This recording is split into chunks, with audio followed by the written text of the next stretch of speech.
Tell me honestly, when someone questions your judgment, do you choose your response, or does it choose itself? When unexpected problems arrive demanding immediate attention, do you deliberate before acting, or do you find yourself already moving, words forming? Decisions made before conscious thought intervenes. When criticism stings your pride, when fear grips your chest, when anger rises hot in your throat, can you truly say you are acting from choice? Or are you, in that moment, as predictable as clockwork, as automatic as a bell that rings when struck? I have observed men under fire in 4 wars, in Parliament for 6 decades, in cabinet meetings where the fate of nations hung upon split-second decisions. What I have seen disturbs me profoundly. Most men believe themselves free because they experience themselves making decisions, yet they are as predictable as physics. The same circumstance produces the same response every time. They are reacting, not choosing, carried by events like driftwood by tide. But there is another way. Between every stimulus and your action lies a moment, perhaps only a second, where genuine choice is possible if you can learn to perceive it. In that moment, you are sovereign. Most men never discover it exists. I am going to teach you to claim it. Why most men are prisoners who believe themselves free. The telephone rings in the dead of night. A colleague speaks words that sting your pride.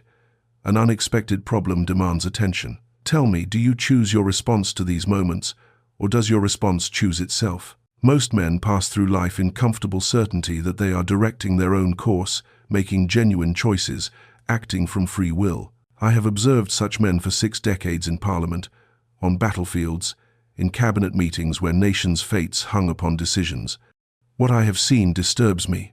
These men, for all their confidence, are as predictable as clockwork. Insult them, and they retaliate. Threaten them, and they panic. Tempt them, and they indulge. Present them with the same circumstance twice, and they will respond identically both times, convinced each time that they are choosing. This is the great deception, the belief that because we experience ourselves making decisions, we are therefore free. But watch closely. Watch yourself. When someone questions your judgment, what happens? Words of defense form before you have consciously decided to speak them. When anxious news arrives, your body tenses, your mind races toward catastrophe, all before reasoned thought can intervene. You are being acted upon rather than acting.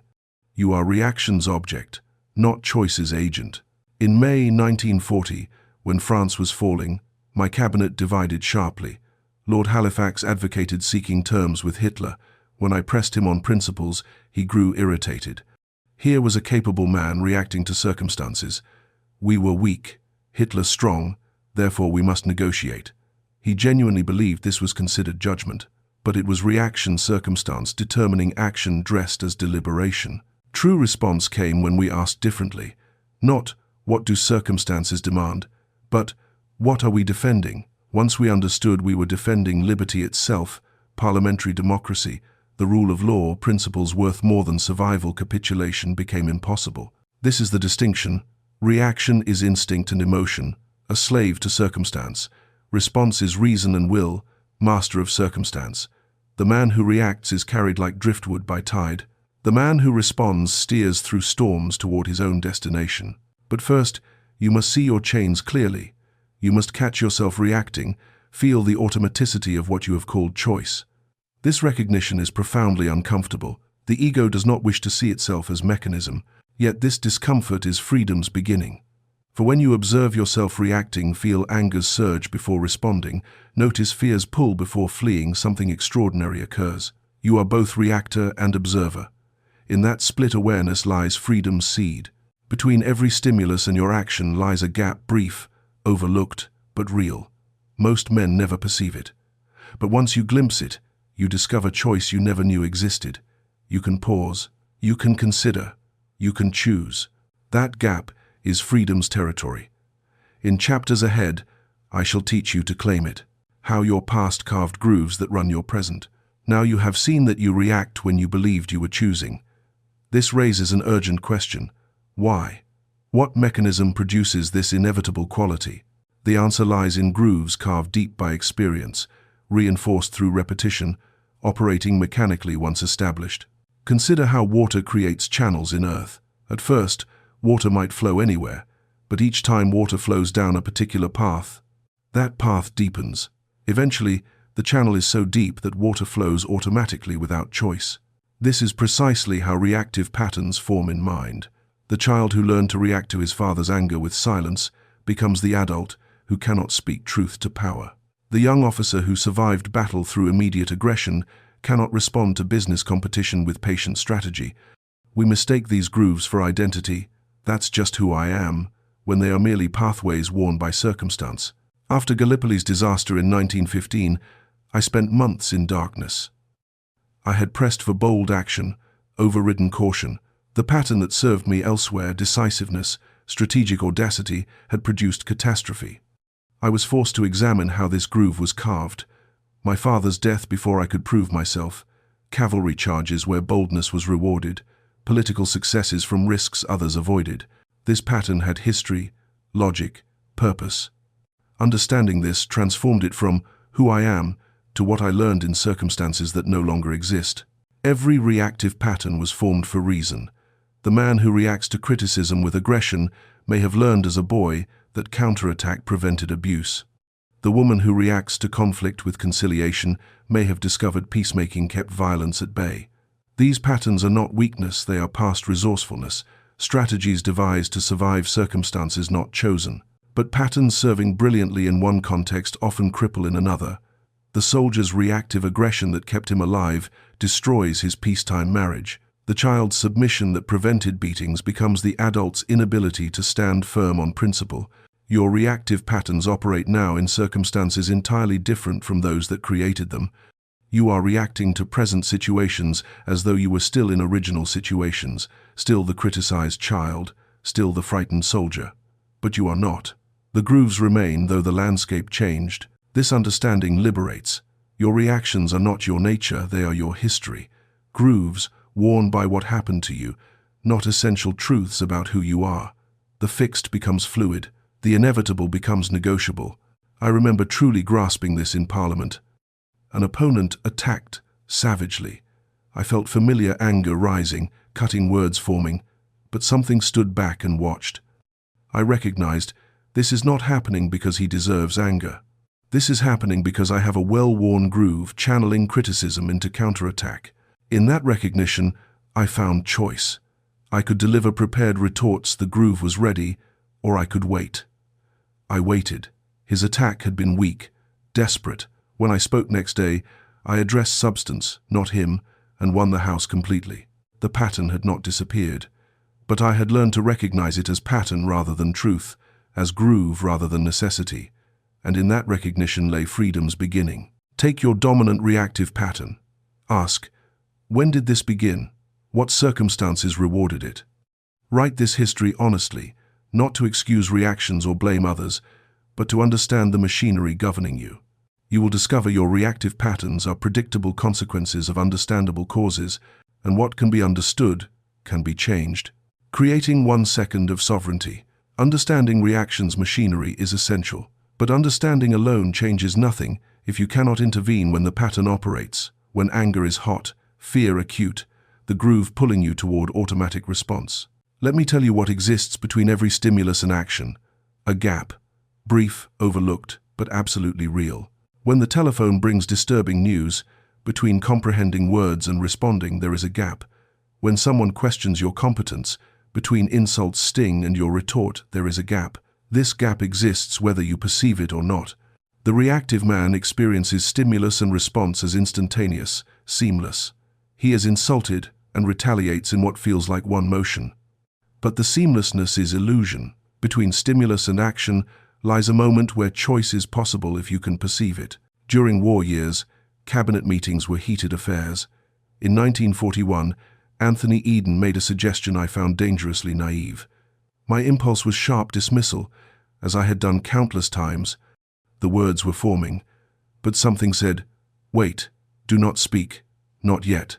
3 heartbeats of silence, that is all. In that gap, I noticed what I had missed. Anthony was exhausted. His suggestion came not from strategic blindness, but from a mind impaired by fatigue. When I spoke, what emerged was different. "Anthony, perhaps we should return to this after some rest." Had I reacted, I would have humiliated a good man publicly, damaged crucial relationships, all because I did not pause for 3 heartbeats. The gap need not be long to be revolutionary. Even 1 second breaks the chain of automatic reaction and creates room for conscious choice. Let me be specific about technique. The 1 breath pause. When reaction rises, anger at criticism, fear at threat, take 1 full breath before acting.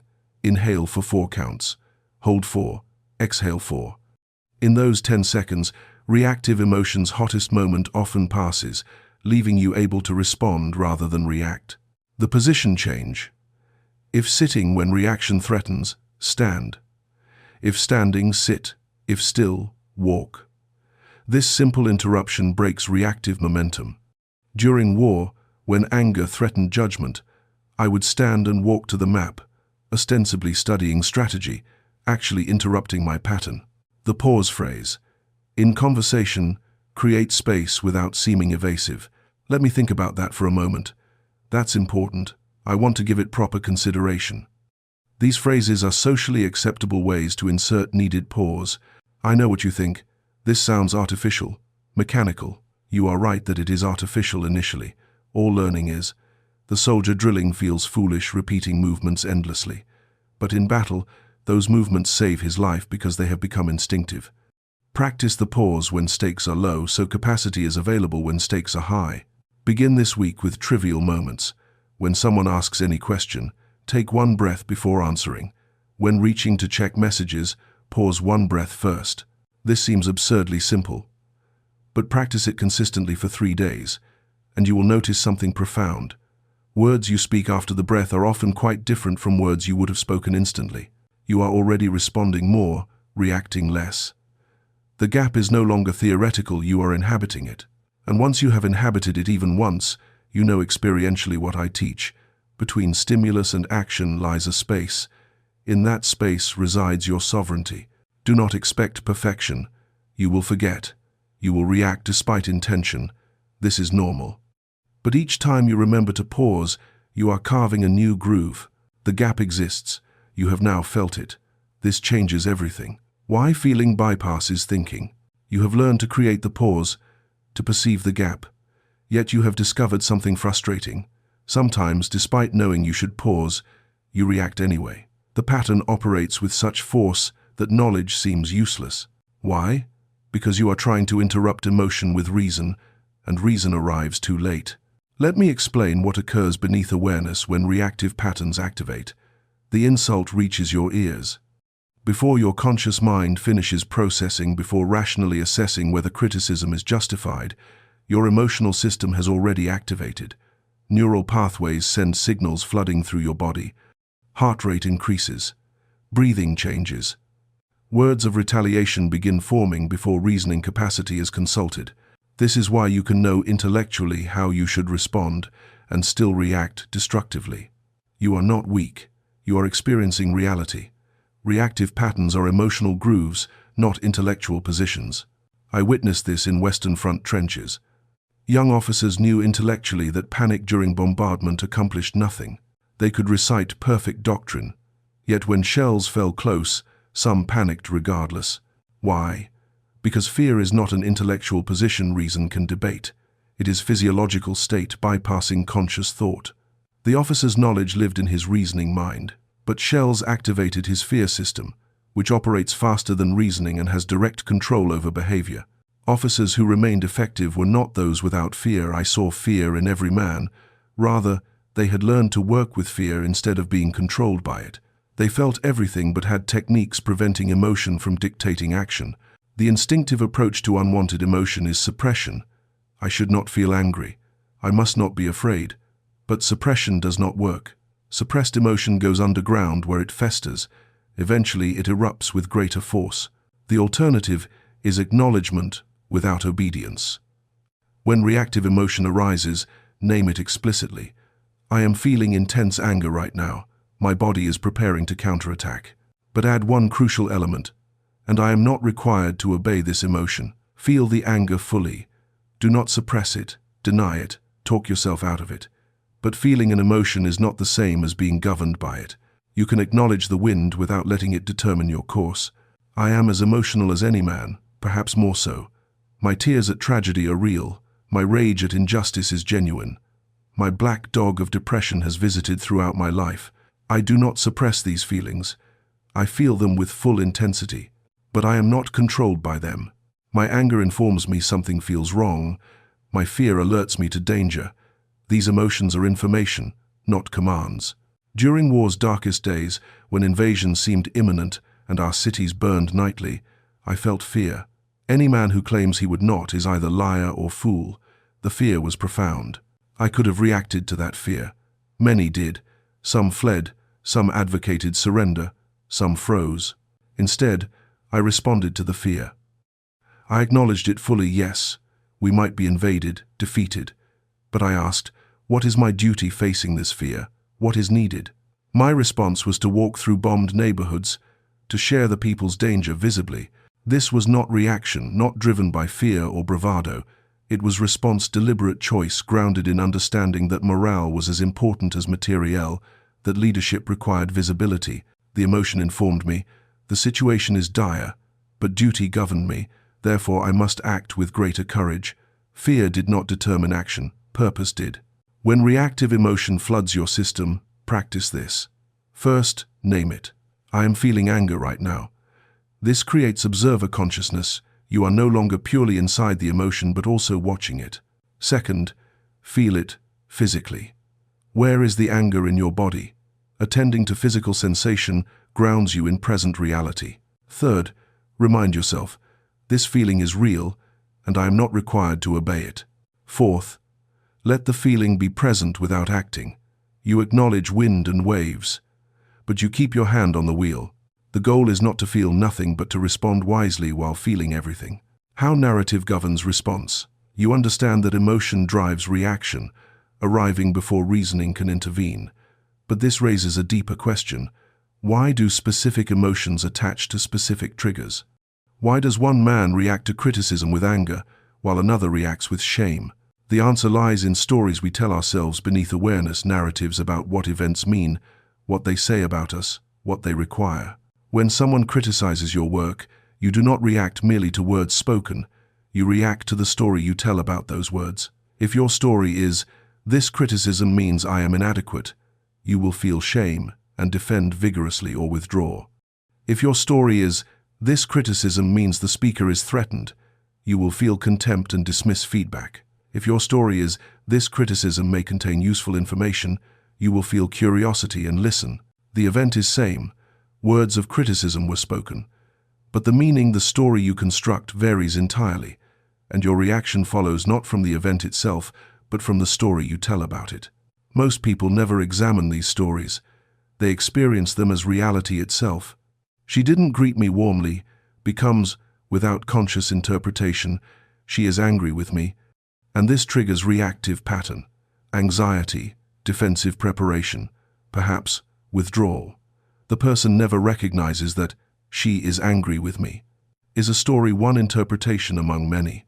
In the 1930 seconds, when I warned about Hitler's rearmament, I was dismissed as an alarmist seeking attention. The prevailing story was, Churchill is bitter about exclusion. He exaggerates threats to seem relevant, to engineer his return to prominence. That narrative governed how my warnings were received. Evidence I presented was filtered through this story. My speeches were heard through this lens. The story determined the reaction. I was reacting to the same story from my side. When my warnings were dismissed, my story was, "They ignore me because I am finished, irrelevant. They will not listen regardless of evidence." This triggered my reactive pattern. I spoke more stridently, which only confirmed their story that I was unreasonable. The destructive cycle could only break when I changed my narrative. Instead of, "They dismiss me because I am finished," I chose, "I have information they need, whether they wish to hear it or not. My duty is to present evidence clearly. Whether they act is their responsibility." This shift changed everything about my approach. I stopped speaking from wounded pride and started speaking from duty. You see, the story is interpretation, not reality. Events are relatively neutral. Meaning is assigned through narratives we construct. A person arrives 15 minutes late. This is fact. But watch how different stories transform meaning. They don't respect my time, triggers anger. Something unexpected delayed them, triggers patience. They manage time poorly, triggers frustration. The event is identical. The reaction varies entirely based on which story you tell. Here is what disturbs me most. We almost always tell the most painful story possible. Given multiple interpretations, we reflexively select the interpretation triggering the strongest defensive reaction. The colleague who doesn't greet us warmly must be angry, not preoccupied. The friend who doesn't return a call must be rejecting us, not overwhelmed. The transformation comes through interrogation. When you feel strong reactive emotion, pause and ask, what story am I telling about this event? Write down your automatic story explicitly.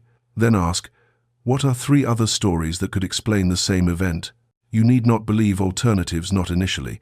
The exercise is simply to recognize that your reactive story is one interpretation among many, not objective reality. I practice this still.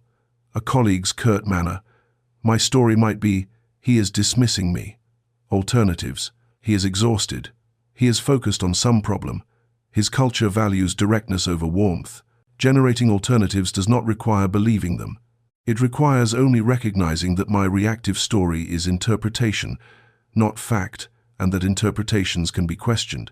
Between the event and your emotion lies a story. Make that story visible, and you reclaim territory you thought was determined by reality itself. Emergency techniques for the critical moment. All the understanding in the world means nothing if you cannot intervene when the reactive pattern is actually operating, when anger is hot, fear acute, the groove pulling you toward automatic response with decades of momentum behind it. This chapter provides emergency techniques for the critical moment when the pattern activates. These are not philosophical principles, but tactical interventions you can deploy when reactive momentum threatens to overwhelm consciousness. Some will work better for you than others. But the principle is universal. The moment of activation is when the battle is won or lost. During the war, I developed a practice for cabinet meetings when debate grew heated, and I felt my impatience threatening to override judgment. I would stand, walk to the map on the wall, and study it for 30 seconds, ostensibly reviewing strategic position, actually interrupting my reactive pattern. This physical movement broke emotion's momentum. By the time I returned to my seat, the urgent words that had been forming had passed through me without emerging. I could respond from strategic assessment rather than react from irritation. My colleagues never knew this was technique rather than natural consideration of military position. Let me give you specific weapons for this battle. The physical circuit breaker. When reactive patterns activate, they are not merely mental but physiological. Heart rate increases, muscles tense, breathing shallows. These physical states reinforce the reactive mental state. Physical intervention breaks this circuit. The deliberate breath. Slow inhale for 4 counts, hold for 4, exhale for 4. This activates the parasympathetic nervous system, signaling safety to your body. It is not mysticism but physiology. Do this 3 times when you feel reaction rising. The position change. If sitting, stand. If standing, sit. If still, walk. Movement interrupts frozen reaction. I have used this technique in 1,000 meetings. The simple act of standing shifts your physical state, and physical state governs emotional state more than most realize. The physical anchor. Place your hand on your chest or stomach. Feel the sensation. This grounds awareness in body rather than reactive thought. You are interrupting the mental spiral by returning attention to physical reality. Beyond physical techniques, you need verbal tools for social situations. The verbal pause phrase. In conversation, use phrases that create space without seeming evasive. Let me think about that for a moment. That's an important question. I want to give it proper consideration. Before I respond, let me make sure I understand what you're saying. These phrases are socially acceptable ways to insert the pause you need. Practice them until they become automatic alternatives to reactive speech.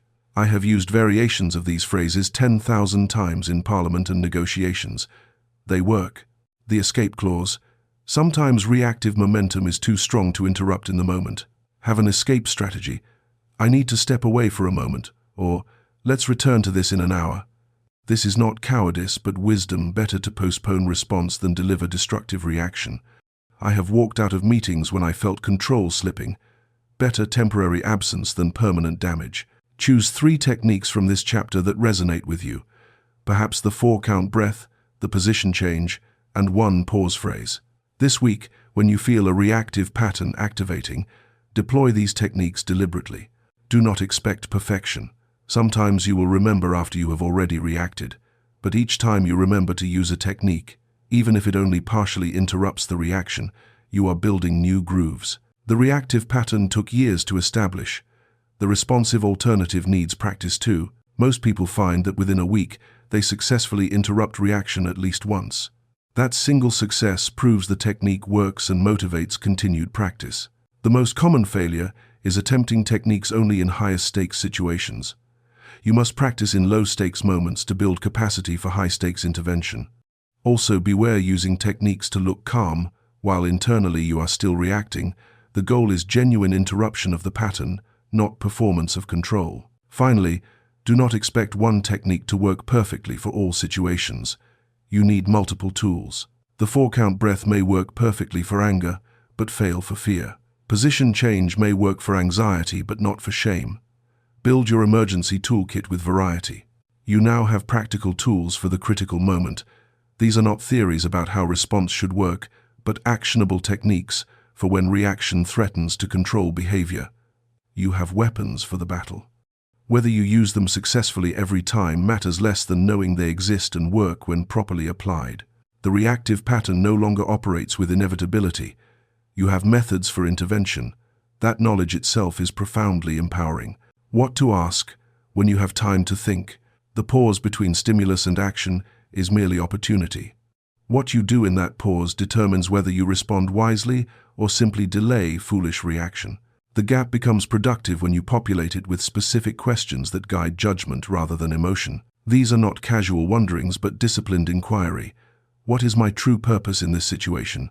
What principles should guide my action? What are the likely consequences of each possible response? These questions shift you from passive waiting to active deliberation, from merely not reacting to genuinely responding. During the war, facing decisions that might cost thousands of lives, I forced myself through these questions. They did not make choices comfortable, but they made them considered. The responsive man is distinguished not by his conclusions but by his questions. In June 1940, after France fell, we faced a terrible decision. French ships at Mers el-Kébir might fall to German control, giving Hitler naval superiority. Our choices: trust. French promises they would scuttle ships if Germans approached, or attack and destroy French ships ourselves, killing French sailors, recently our allies. Emotion said, we cannot attack our allies. But I asked the 3 questions. What is our purpose? Survival of Britain and defeat of Hitler. Not sentiment, not alliance preservation, not avoiding difficult actions, but survival and ultimate victory. What principle guides us? That necessary action must be taken regardless of cost, that the greater good sometimes requires terrible choices, that duty to our people supersedes comfort. What are consequences of inaction? German naval dominance, probable defeat, enslavement of Europe under Nazi tyranny for generations. The questions led to a terrible but clear response. We attacked. 1,200 French sailors died. It haunts me still. But it was response grounded in purpose and principle, not reaction from emotion. Let me detail these questions. The purpose question. When someone criticizes you, reaction is automatic: defend, counterattack, or retreat. But pause and ask, what is my purpose in this interaction? If your purpose is to learn, you respond to substance regardless of tone.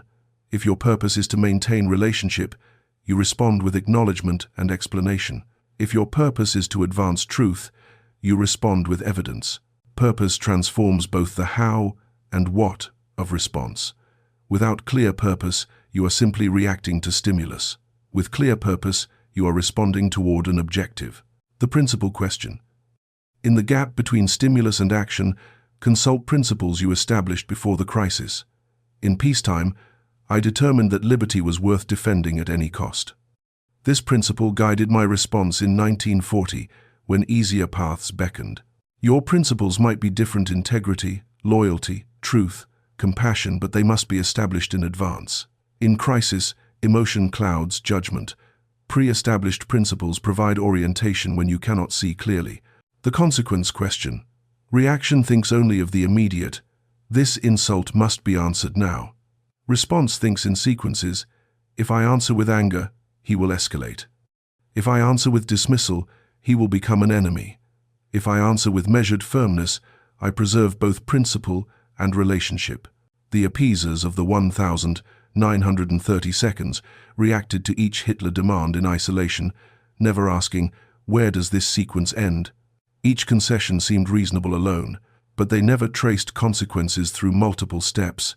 They saw only the immediate, give Hitler this, and war is avoided today. They never asked, and what follows? And after that? This week, when facing any significant decision, write down answers to the 3 questions before acting. Purpose. What am I trying to achieve? Not what do I want to say, but what outcome do I seek? Principle. What values should guide this response? What matters more than my emotional satisfaction? Consequence. If I respond this way, what happens next? And after that? Write these answers, even if you think you know them. Writing forces precision that mental rehearsal does not. Most people discover that forcing themselves through these questions reveals that their reactive impulse would undermine their actual purpose, violate their real principles, or produce consequences they do not want. The paralysis trap, using questions as excuse for endless deliberation, avoiding decision through perpetual consideration. Questions should clarify judgment, not replace it. Also, beware using questions to rationalize reactions you have already decided to deliver, answering dishonestly to justify what you want anyway. Finally, do not expect questions to produce comfortable answers. Sometimes all options are bad. The questions help you choose wisely among bad options, not magically create good ones. You now have specific questions that transform empty pause into active judgment. The gap between stimulus and action is no longer just space where you are not reacting, it is territory where you are responding according to purpose, principle, and assessed consequence. This is what distinguishes genuine response from merely delayed reaction. You are not just pausing, you are deliberating. You are not just waiting, you are thinking. The space of freedom has become the territory of wisdom, the courage to commit to your response. The danger in all deliberation is paralysis, through analysis, eternal consideration, perpetual weighing of options, the coward's refuge of never quite deciding. I have observed men who could create the pause, ask the right questions, reach sound judgment, and then could not act.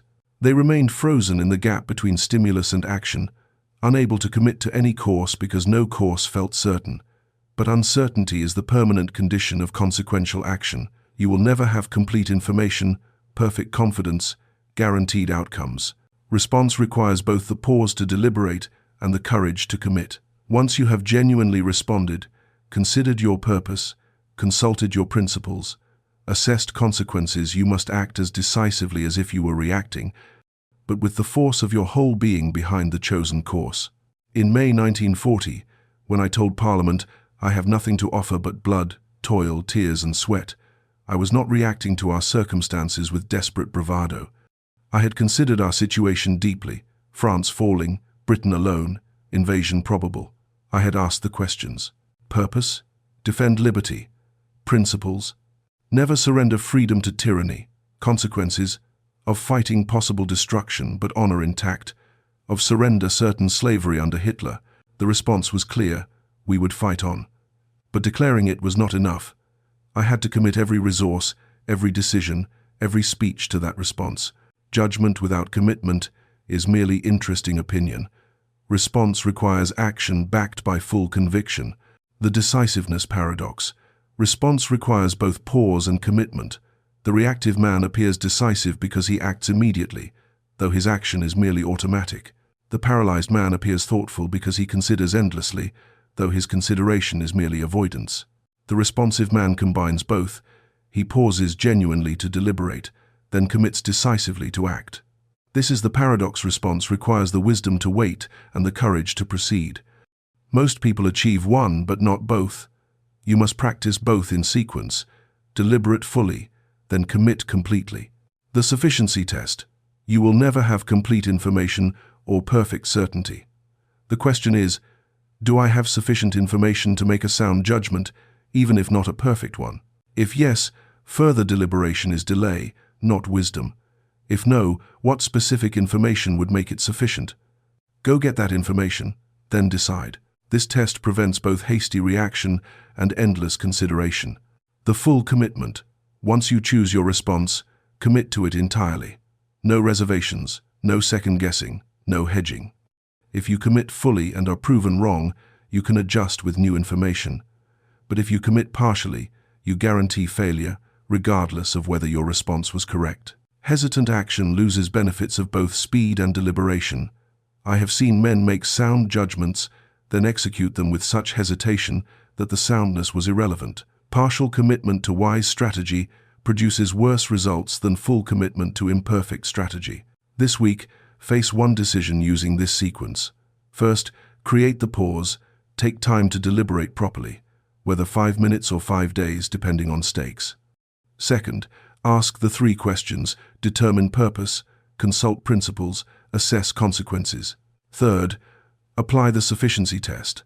Ask yourself, do I have enough information to make a sound judgment? If yes, move to 4th step.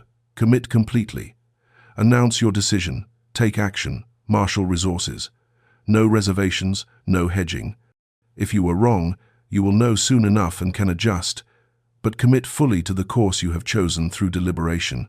Most people discover that full commitment to a considered response, even if imperfect, produces better outcomes than hesitant commitment to perfect analysis. The most seductive trap is perpetual reconsideration. You deliberate, decide, then immediately reconsider. This undermines both judgment and action. Once you have committed to a response, stay committed until new information, not new anxiety, suggests revision. Also, beware confusing confidence with certainty. You need not feel certain to commit. You need only have made the best judgment possible with available information. Finally, do not commit to a course you have not actually deliberated, that is reaction dressed as response.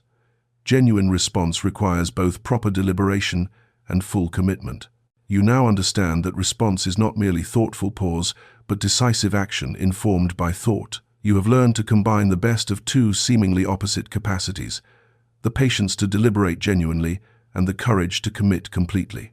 The gap between stimulus and action is no longer a place of frozen indecision, but a launching pad for committed action. You pause to think, then you act as if you never paused, powerfully, completely, without reservation.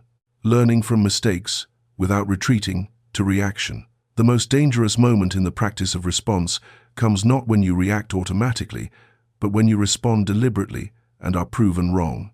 The temptation is overwhelming, to conclude that deliberation is useless, that your instincts were better, that you should simply react as you used to, or worse, to become paralyzed by fear of future mistakes.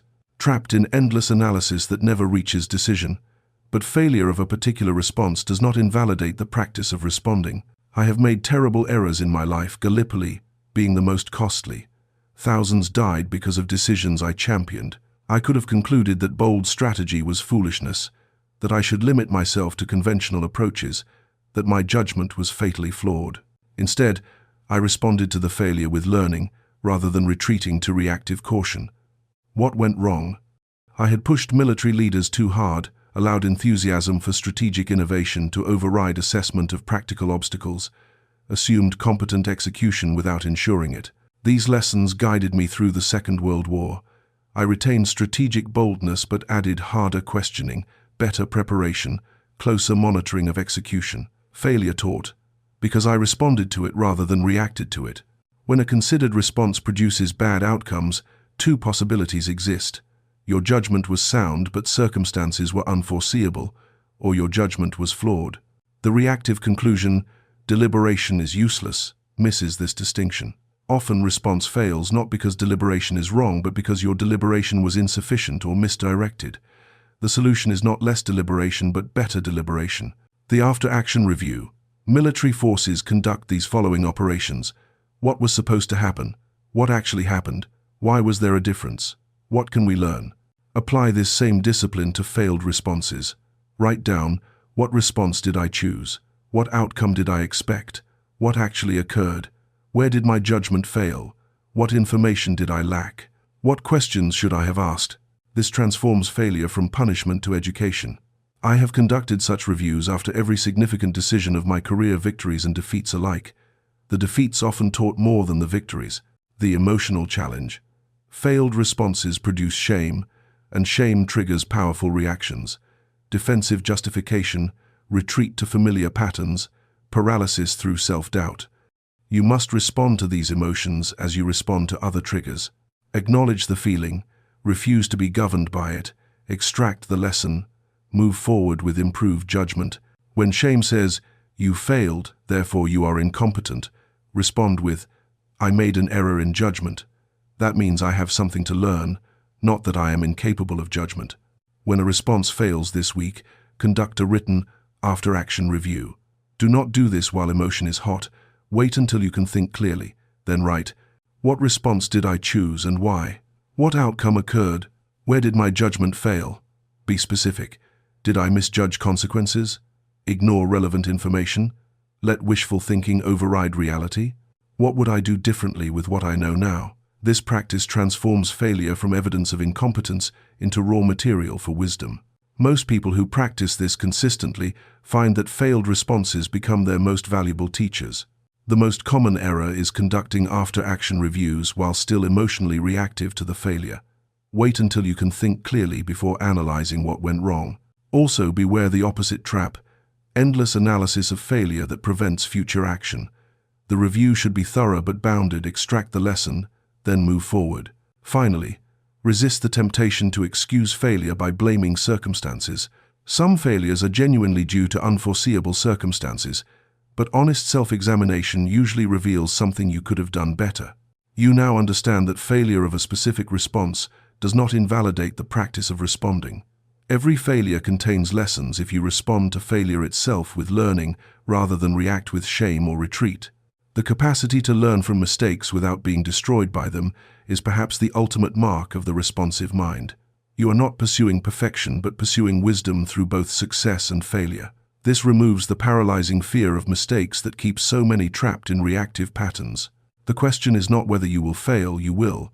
The question is whether you will respond to failure with learning or react to it with retreat. That choice determines whether failure destroys you or develops you.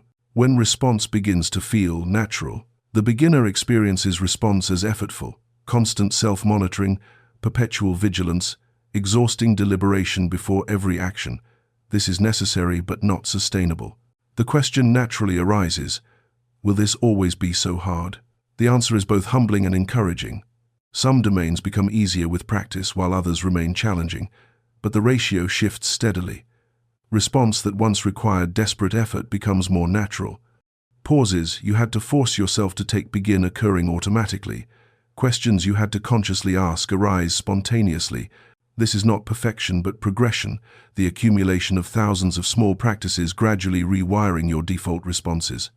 Just as reactive patterns were formed through repetition until they became automatic, responsive patterns can be formed the same way. Habit can serve wisdom as well as it once served reaction. After 60 years in political life, I respond more naturally than I once did, though I still react when exhausted or pushed beyond my reserves. The pause before speaking in heated debate, which required iron discipline as a young MP, now occurs more naturally. My instinct has changed through decades of practice. I still feel anger at foolishness, still experience impatience with delay, still struggle with my black dog of depression. But the reflexive quality has diminished. Response has become more natural not because my emotions changed, but because my relationship to them changed through sustained practice over decades. The ratio shift. Perfection is neither possible nor the goal. What matters is the ratio of response to reaction. A beginner might react 9 times and respond once. After months of practice, that ratio might shift to 5 reactions, 5 responses. After years, 2 reactions to 8 responses. This is genuine transformation, even though reaction never completely disappears. Track this honestly. Over 1 week, note each significant interaction as R reaction or R response. Over time, watch the ratio shift. This tracking provides encouraging evidence of real change. Domain-specific mastery. You will likely find that response comes more easily in some domains than others. Perhaps you have learned to respond wisely to professional criticism but still react to personal insult. Perhaps you can pause before business decisions, but not before speaking in arguments with family. This is normal. Patterns are domain-specific. Recognize this rather than expecting uniform mastery. Focus sustained practice on your most difficult domains while celebrating progress in areas where response has become more natural. The relapse reality. You will still react, especially when tired, stressed, or emotionally overwhelmed. The question becomes, how do you respond to your own reaction? With shame and self-recrimination, reactive, or with learning and renewed practice, responsive? This is perhaps the ultimate test. After decades of practice, I still occasionally react in ways I regret. But I have learned to respond to these lapses with compassion and analysis rather than react to them with self-condemnation. Each reaction becomes data for understanding rather than evidence of failure.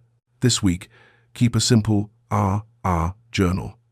At the end of each day, list significant interactions and mark each as reaction or response. Be honest, if you paused briefly but then said exactly what your reactive pattern would have produced, that is still reaction. After 7 days, calculate your ratio. How many interactions were genuine responses versus automatic reactions? This is your current baseline. Repeat this exercise every 3 months. You should see the ratio shifting not perfectly, not linearly, but directionally. If the ratio is not improving, something in your practice needs adjustment.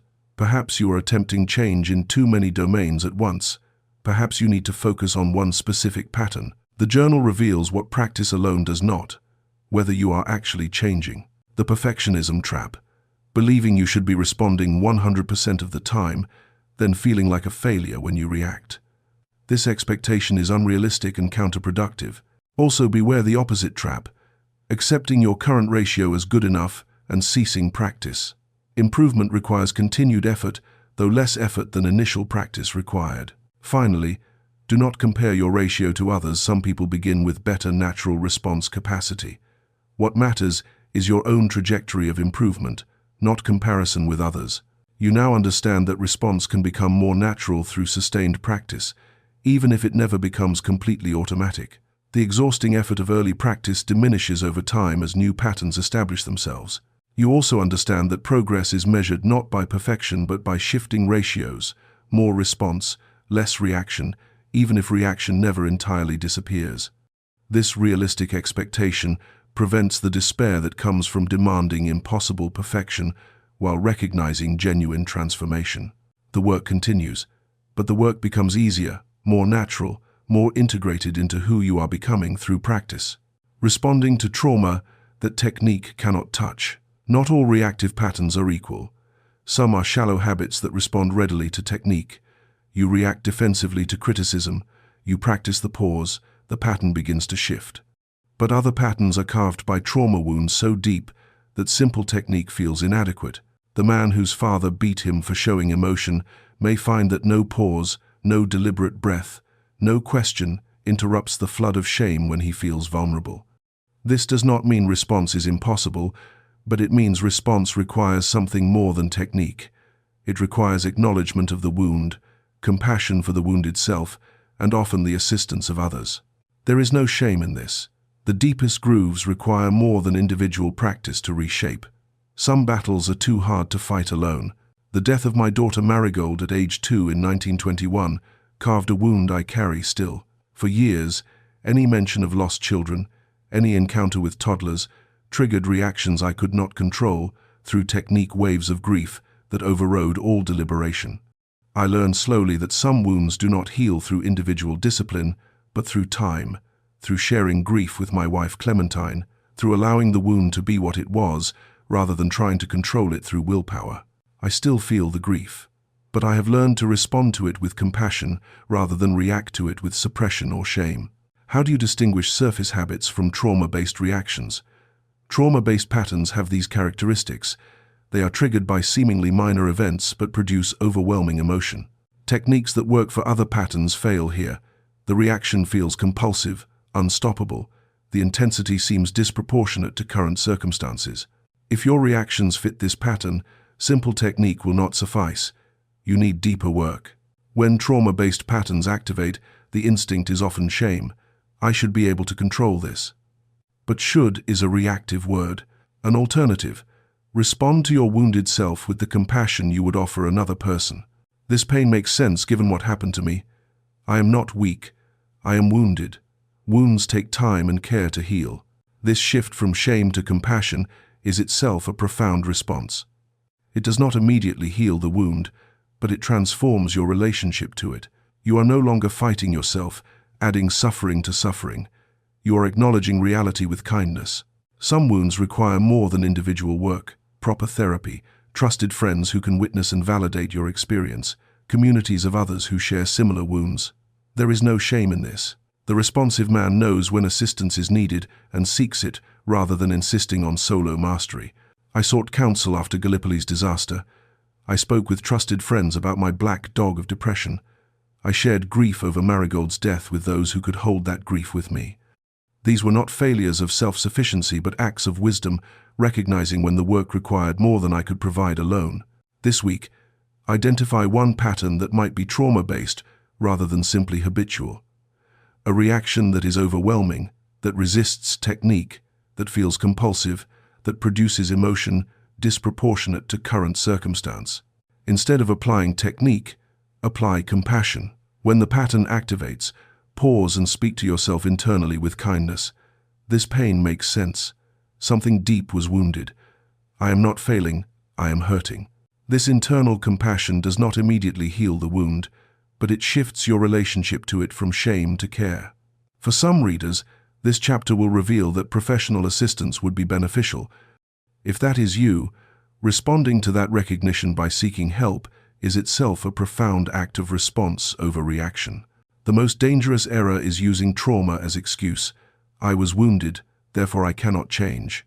Wounds explain patterns but do not justify surrendering to them forever. The goal is not to eliminate the wound, but to respond to it with compassion and appropriate assistance, rather than react with shame or resignation. Also avoid the opposite trap, minimizing genuine trauma by insisting, I should just get over it. Some wounds require real healing work, not just willpower and technique. You now understand that not all reactive patterns are equal in depth or origin. Some require more than technique, they require compassion, time, and possibly assistance from others. This understanding removes false blame. If technique has not worked for a particular pattern, you are not failing. You may be dealing with something deeper. The responsive approach to deep wounds is not more strenuous effort, but different work that acknowledges the depth of what was wounded and responds accordingly. Integration across all domains. Response is not a technique you deploy occasionally, but a way of inhabiting the world. The man who responds wisely at work but reacts automatically in marriage has not yet integrated the practice. The woman who can pause before professional decisions but reacts impulsively in personal conflicts is still mastering domains separately. True integration means that response becomes your default orientation regardless of context. Not that you never react, but that your first instinct in any circumstance is to create space, consult purpose and principle. Assess consequences. This chapter explores how response manifests differently across varied domains while maintaining the same fundamental principles. Throughout my life, I found response easier in political domains than personal ones. In Parliament, I could pause, consider, respond wisely even under sharp attack. But in marriage, especially early on, I reacted more readily. My impatience, my moods, my demands emerged with less deliberation. Clementine observed this pattern and named it clearly. You govern a nation more wisely than you govern yourself at home. This recognition that domain-specific mastery is not genuine mastery pushed me to practice response in the more difficult personal sphere. Progress came slowly, but it came. Integration requires working on your weakest domains, not just your strongest. Create a map of your life's major domains: work, intimate relationships, parenting, friendships, financial decisions, health choices, conflict situations, unexpected problems. For each domain, rate yourself honestly. Am I more responsive or more reactive here? This reveals which domains need focused practice. Most people discover they are quite responsive in some areas and quite reactive in others. Integration means bringing your best practice to your worst domains. Identify where you already respond well, then ask, what am I doing in this domain that I could transfer to domains where I still react? Perhaps at work you naturally pause before replying to criticism, but at home you immediately defend. The same pause that works at work can work at home, but you must consciously practice the transfer. Skills do not automatically migrate between domains. You must deliberately apply them. Most people find response easier in professional contexts than personal ones, easier with colleagues than with family, easier in transactions than in intimacy. Why? Because personal relationships trigger our deepest wounds and oldest patterns. Integration requires practicing response precisely where it is hardest, not just where it is easiest. This week, complete the domain mapping exercise. List your major life domains. Rate each as primarily responsive or primarily reactive. Identify your most reactive domain, the area where automatic patterns most govern your behavior. Choose one specific practice from earlier chapters, perhaps the one-breath pause, perhaps the 3 questions, perhaps a pause phrase, and commit to using it consistently in that domain for 1 week. Do not try to transform all domains simultaneously. Focus on your weakest link. Most people discover that when they bring their best responsive practice to their most reactive domain, progress comes more quickly than expected. The technique itself is familiar. What is new is applying it where you have not applied it before. The most common error is attempting simultaneous transformation of all domains. This is exhausting and usually fails. Focus on one domain at a time, master response there, then move to the next. Also, beware the rationalization. This domain is different, so response doesn't apply here. Response principles are universal, even though their application varies by context. Finally, do not use domain difficulty as excuse for continued reaction. Relationships are just harder. Yes, they are harder, which is precisely why they need more practice, not less. You now understand that response must integrate across all life domains to be genuine. You have identified where you respond well and where you still react habitually. You have a method for bringing your best responsive practice to your most reactive domains. This comprehensive view transforms response from isolated technique into way of life. You are not just learning to pause in certain situations, you are becoming a person who responds rather than reacts as fundamental orientation. The journey from domain-specific capability to integrated mastery is long, but each domain you transform makes the next transformation easier. Skills transfer, confidence builds, the responsive identity strengthens. You are not just doing response, you are becoming responsive. That is the difference between technique and transformation. What you are becoming through this practice. The practices you have learned, creating space, asking questions, responding to wounds with compassion, integrating across domains, are not merely techniques but character formation. You are not just learning to pause before speaking, you are becoming a different kind of person. The responsive character is distinguished not by absence of emotion but by governance of it, not by certainty but by comfort with ambiguity, not by control of circumstances but by sovereignty over one's own actions. This chapter describes the qualities that emerge in those who practice response consistently. These are not goals you achieve, but qualities that emerge naturally from sustained practice. You are not trying to become responsive, you are discovering what response makes of you. I am often asked what qualities I most value in leaders I have known. Not intelligence alone, I have known brilliant men who were ineffective. Not courage alone, I have known brave men who were foolish. What distinguished the best leaders was a quality I might call responsive presence. They felt situations deeply but were not controlled by feeling. They held firm principles but adapted flexibly in application. They listened genuinely before deciding decisively. They acknowledged uncertainty while proceeding with confidence. These were not natural gifts, but developed capacities character formed through years of responding rather than reacting to the endless provocations of leadership. They had become something through practice. The responsive character feels as deeply as anyone, perhaps more deeply, because emotions are acknowledged rather than suppressed. But feeling does not dictate action. I weep at tragedy, rage at injustice, despair in my black dog moments. These emotions are real, not performed, but they inform rather than govern. This is different from stoic suppression, which denies feeling, and different from emotional indulgence, which obeys feeling. It is the capacity to feel everything while being governed by considered judgment. The reactive man is either arrogantly certain or paralyzed by doubt. The responsive character combines confidence in chosen action with humility about the possibility of error. I have considered carefully, and this is my judgment, paired with I may be wrong and will adjust with new information. This is not weakness but realism. Few things are absolutely certain, yet decisions must be made. Confidence without humility becomes rigid. Humility without confidence becomes paralyzed. The responsive character knows which principles are non-negotiable and which methods are negotiable. Liberty is non-negotiable. The path to preserving liberty may vary by circumstance. This distinguishes principled flexibility from opportunistic compromise. The reactive man is either rigidly inflexible or unprincipled, adaptable. The responsive character holds principles firmly while adapting methods intelligently. This week, observe yourself for evidence of emerging responsive character. Are you feeling emotions without being controlled by them? Are you deciding with confidence while remaining open to new information? Are you holding principles while adapting methods? This is not self-congratulation but observation. You are noticing what sustained practice is making of you.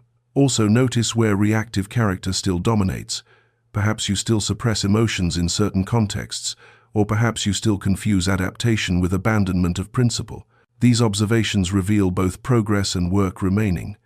Character formation is gradual, often invisible day to day, but striking when you compare yourself to who you were months or years ago. The most dangerous trap is performance of responsive character, appearing calm while internally reactive, seeming confident while actually rigid, performing humility while actually defended. True responsive character is internal before it is external. You are not trying to look responsive but becoming responsive. Also beware using character description as excuse for current state. I am just naturally reactive. Character is not fixed nature but formed capacity. What you are is partly what you have practiced. Practice differently, and you become different. You now understand that response is not just behavioral technique but character formation. Sustained practice is making you a different kind of person, not perfect, not without struggles, but fundamentally changed in how you meet the world. The qualities you admire in others who respond wisely are not their natural gifts but their developed capacities, and they are becoming your developed capacities too, through the same process of sustained responsive practice. Character is destiny, the Greeks said, but character is not fate. Character is formed through choice, repeated across time, until choice becomes nature. You are forming responsive character through 10,000 small choices to pause, to question, to respond, rather than react. This is who you are becoming: response and the preservation of liberty. What began as personal discipline, learning to respond rather than react, has implications far beyond individual effectiveness. The capacity to pause between stimulus and action, to resist automatic response, to choose considered action, is not merely a path to personal success, but the foundation of free society itself. A society of reactive people is a mob, easily swayed by demagogues, susceptible to mass hysteria, capable of terrible crimes in the grip of collective emotion. A society of responsive people is a deliberative democracy, capable of resisting manipulation, able to make difficult choices for long-term good over short-term gratification. The stakes of this practice extend from your personal life to the preservation of liberty, from individual sovereignty to civilizational survival. This is why the practice matters. The appeasement of Hitler in the 1930 seconds was collective reaction masquerading as policy. Each concession seemed reasonable in isolation. The Rhineland remilitarization addressed German grievances. The Austrian Anschluss reflected ethnic unity. The Sudetenland preserved peace. But these were reactions to Hitler's initiatives rather than responses based on understanding his ultimate aims. Britain reacted nation by nation, crisis by crisis, never pausing to ask the responsive questions. What is his purpose? Where does this sequence end? What principles should guide us? A reactive nation made reactive choices until response required war. Had Britain responded earlier, paused to assess Hitler's true aims, consulted principles about resisting tyranny, traced consequences through multiple steps, war might have been prevented or shortened. Mass reaction operates like individual reaction, but at civilizational scale. Economic crisis triggers fear, fear triggers search for scapegoats, scapegoating triggers persecution. Each step feels inevitable, but the whole sequence is reactive momentum, unchecked by deliberation. Demagogues understand this and exploit it, provoke emotion, offer simple solutions, bypass rational consideration, harness reactive energy. A population trained in response rather than reaction is far harder to manipulate. Parliamentary democracy at its best is institutionalized response. Events occur, representatives deliberate, principles are consulted, consequences assessed, decisions made. When democracy fails, it usually fails by becoming reactive. Immediate response to crisis, policies made in panic, decisions driven by polls rather than principles. A democracy of responsive citizens demands responsive government. A democracy of reactive citizens gets reactive government. Freedom is not merely doing what you wish, but choosing what you do. The reactive man is controlled by circumstances and emotions. He is not free even if unchained. The responsive man exercises choice in the gap between stimulus and action. He is free even under constraint. Liberty at personal and political levels requires the capacity to respond rather than merely react. This is not abstract philosophy but practical necessity. Totalitarian systems always seek to eliminate this space of response. Whether in Germany under Hitler or Russia under Stalin, the goal is to create a population that reacts predictably to the regime's stimuli. Propaganda is designed to bypass rational consideration and provoke automatic emotional reactions. Terror is calibrated to produce reflexive obedience. The whole machinery of the totalitarian state aims at reducing citizens to reactive mechanisms, reliable in their predictability, stripped of the capacity for genuine response. To maintain the capacity for response, then, is to maintain liberty itself. The free man is precisely the man who responds rather than merely reacts, who exercises judgment and choice in the space between circumstance and action. This week, observe collective reactions in news and social discourse. Are leaders responding or reacting? Are policies based on deliberation or panic? Are communities pausing to consider consequences or moving with reactive momentum?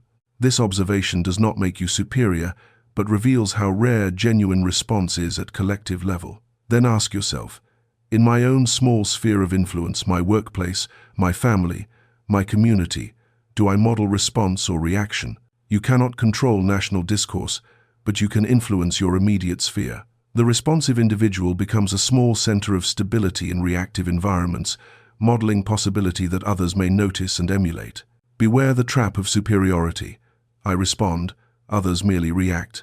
This attitude is itself reactive. Also, avoid the opposite trap, resignation to collective reaction. Society is reactive, nothing I do matters. Not true. Responsive individuals create responsive pockets in reactive systems, and those pockets can expand. You now understand that personal practice has civilizational implications. Your choice to respond rather than react is not just about your effectiveness or peace of mind, but about the kind of society we create together. Every time you pause rather than react, every time you consult principles rather than follow emotion, every time you assess consequences rather than pursue immediate gratification, you are practicing and modeling the discipline that free society requires. Personal sovereignty serves collective liberty. This is why the practice matters beyond yourself. What becomes possible when you claim the gap? We have traveled from the recognition that most people react when they believe they respond, through understanding the machinery of reaction, through techniques for creating space and responding wisely, through character formation and civilizational implications. Now we complete the circle. What becomes possible in a life organized around response rather than reaction? Not perfection, I have not achieved that, and do not expect you will either.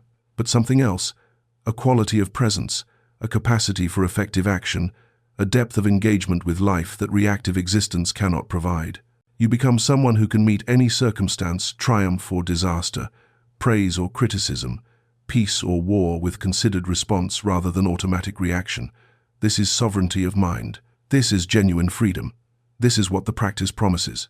Now, at 90 years old, I can say what 6 decades of practicing this discipline has made possible. I have met catastrophic failure and extraordinary triumph, deep depression and exhilarating success, devastating loss, and profound love. None of these events has diminished through response. I feel them fully, perhaps more fully than those who react. But I am not carried by them like driftwood by tide. I steer through them toward purposes I have chosen, guided by principles I have established, accepting consequences I have assessed. This is not invulnerability but sovereignty, not control of circumstance but mastery of response to circumstance. The reactive man exhausts himself in frantic activity that accomplishes little. The responsive man acts less but achieves more, because his actions serve purpose rather than express emotion. You will make better decisions, build stronger relationships, accomplish more significant work, navigate crises more effectively. This is not theory but observable outcome of consistent practice. Look at your life 6 months from now, a year from now, 5 years from now if you practice consistently. The difference will be unmistakable. Response does not diminish feeling but changes your relationship to it. You will feel joy more fully because you are present rather than already reacting to the next stimulus. You will feel sorrow more deeply because you acknowledge rather than suppress it. You will feel anger without being consumed by it, fear without being paralyzed. Life becomes richer, not duller, through response. The ultimate promise is this: in each moment, you will know you have choice. Between stimulus and action lies a gap, and that gap is yours. You may choose poorly sometimes. You may react despite your practice occasionally, but you will know that space exists, that freedom is available, that sovereignty is possible. This knowledge transforms everything. Even when you react, you know you could have responded. That knowledge prevents the despair of helplessness. You are not a victim of your patterns, but a practitioner who sometimes succeeds and sometimes fails, but who always knows that response is possible. This final week, practice what I call complete response. Choose one day and attempt to bring full responsive presence to everything. Pause before speaking. Ask questions before deciding. Consult principles before acting. Respond to your own reactions with compassion. This is not a test you can fail, but an experiment in what becomes possible when response governs a full day. Most people report that such days feel simultaneously more demanding, response requires attention, and more satisfying. You are fully present rather than operating automatically. You cannot sustain this intensity daily, but experiencing it once reveals what the practice is building toward: a life where response is more natural than reaction. The final trap is believing you have arrived. I have learned response. I am done. The practice is never complete. I still react after 60 years. What matters is direction, not destination. Also, avoid the opposite error. I still react, sometimes, so I have failed. Failure would be ceasing to practice, not struggling with practice. The sovereign mind is not the mind that never reacts, but the mind that returns to response after reaction. You now hold the complete practice: awareness, understanding, technique, integration, character formation, and civilizational purpose. More importantly, you have experienced transformation already. You are not the same person who began reading. You know the gap exists. You have tasted genuine response. You have felt the difference between being carried by circumstance and steering through it. This knowledge cannot be unknown. This capacity, once developed even partially, does not disappear. You have begun the journey to sovereign mind. The journey continues beyond this book. Every day brings new opportunities to practice, new moments when you will choose between reaction and response. Some days you will choose wisely. Some days you will fall back to old patterns.